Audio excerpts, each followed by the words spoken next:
টিউনের সহযোগিতা, আমাদের থানার ওসির সহযোগিতা এবং ভূমিহীন সংগঠনের সহযোগিতা, আশেপাশের অনেক ভূমিহীন আছে তাদের সহযোগিতার কারণে আমরা সোনাডাঙ্গার ধান এবার ঠিকমতো কেটে ঘরে তুলতে পারছি।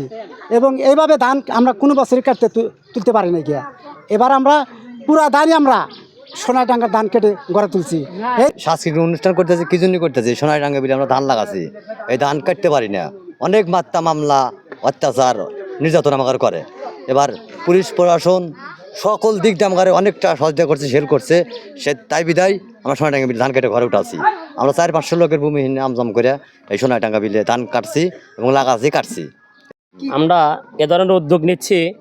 আমরা অনেক বছর হলে আমরা এই সংগ্রাম করে সোনাডাঙ্গা বিলকে আবাদ করি এবং ধান কাটতে পারি না, খুব কষ্ট হয় আমাদের। অনেক এই যোদ্ধার বাহিনীরা অনেক উপর লেভেল পর্যন্ত টাকা পয়সা দিয়ে ওনারা হাত করে আমাদের ধানটা ওরা ছিনিয়ে নেয়।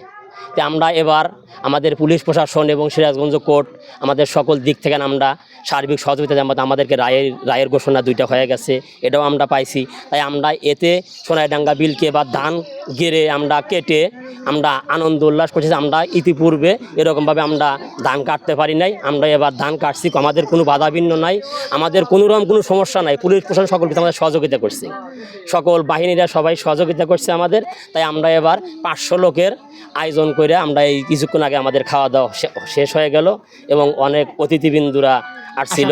খাওয়া দাওয়া শেষে আমাদের ভূমিহীন সংগঠনের থেকে সাংস্কৃতিক অনুষ্ঠান আছে এবং নিজেরা করির পক্ষ থেকে আমাদের অনেক ভাই বোনেরা এখানে আসবে।